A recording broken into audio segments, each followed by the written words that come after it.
So the next slide that you're going to see says, can we replicate this? So we started a project in Dillingham Elementary School in Alaska that was funded by the State Department of Education and us, and it was replication research. And we're currently in our 4th year. Most of these students receive Lindamood-Bell in the classroom. However, you can see those students are not. Those students are outside getting some instruction.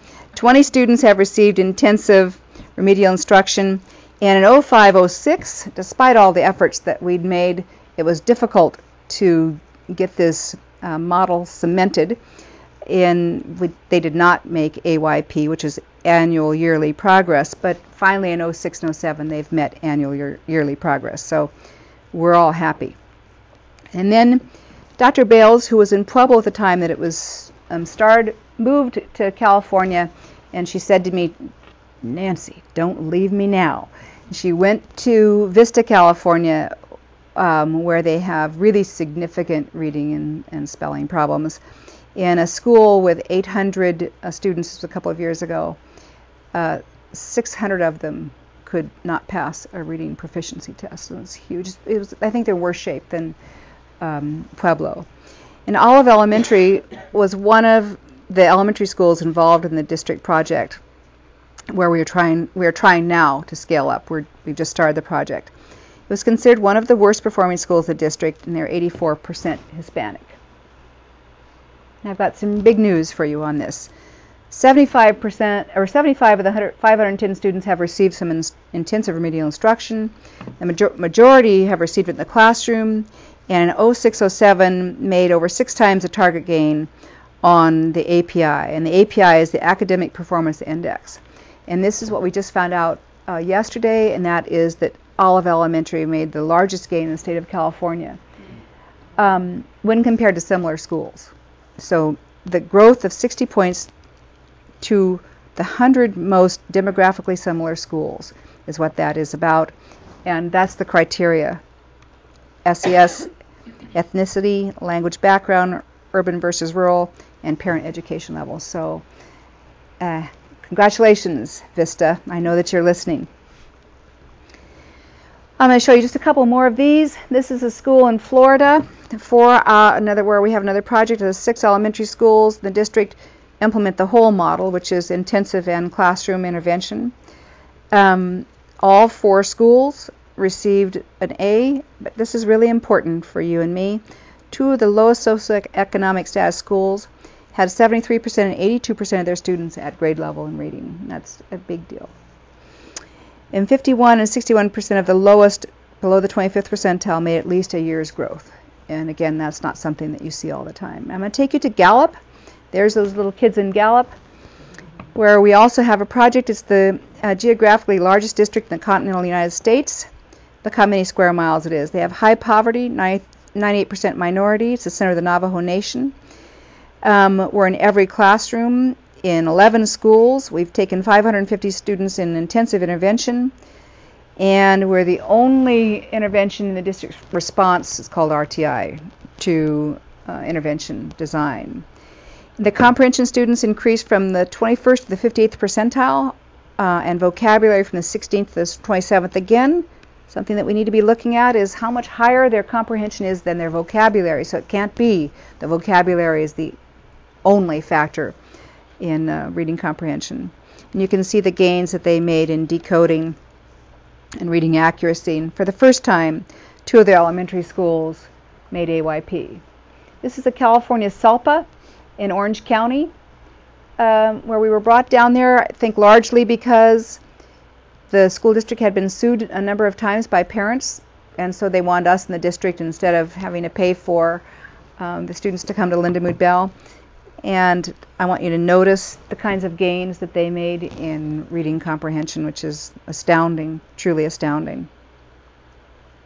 This is a hyperlexic study that I'm going to move on past. It's a study that somebody else did, and you can see this is with, these are VV students that a man named Trush showed. Those are grade level gains after 80 hours of stimulating the nonverbal processes. This is a study in Long Beach,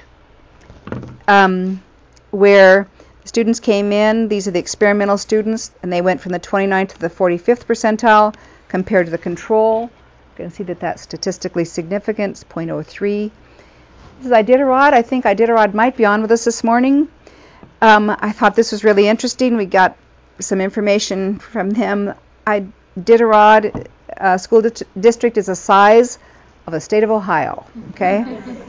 And it is 8 villages that are not on a road system. 70% Native Alaskan. And in 2007, 81% of the students in grades 3 through 12 increased or remained proficient on the state reading test. And they've recently made an increase of 26% over the previous year on the state reading test. So woohoo to you in Alaska. So if I gave you this test right now, you could probably pass it. That this student has difficulty with parts, and this student has difficulty with wholes. I want to turn now to autism before we're done. And we're nearly done. Autism is a complex neurological developmental disorder of which one of the primary characteristics is difficulty with verbal and nonverbal communication. And you saw that there's, 1 in 150 children born now will be diagnosed with autism. It is a bigger concern than cancer and other childhood diseases right now. Autism, and this is something that the NIH wrote, autism results from a failure of various parts of the brains to work together. In autism, the theory holds these distinct brain areas tend to work independently of each other. While many people with autism excel at tasks involving details, they have difficulty with more complex information. They go on to say, people with autism often have difficulty communicating and interacting socially with others. The old saying, unable to see the forest for the trees, applies to people with autism, describing how many of them excel at details yet struggle to comprehend the larger picture. And there has recently been some neurological research with fMRIs, functional magnetic resonance imaging, trying to sort out what would be happening neurologically with the children on the autistic spectrum. And one of the things that's coming out is that there may be an underconnectivity among cortical areas in autism. For example, if you go down here, look what they're saying. A theory of cortical underconnectivity in autism predicts that the interregional collaboration required between linguistic and imaginal processing in this task would be underserved in autism.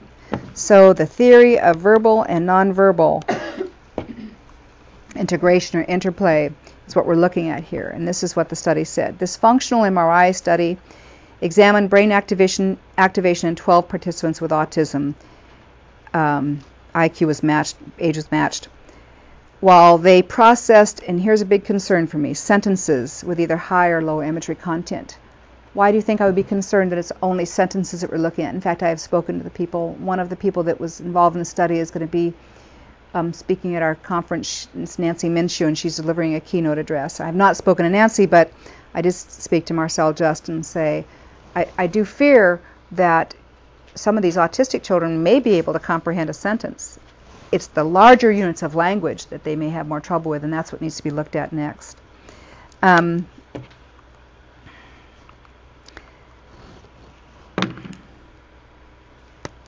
Well, the analysis of functional connectivity among cortical regions showed that the language and spatial center, can you get that off for me? Don't end the show. There you go. In the participants with autism were not as well synchronized as in the controls.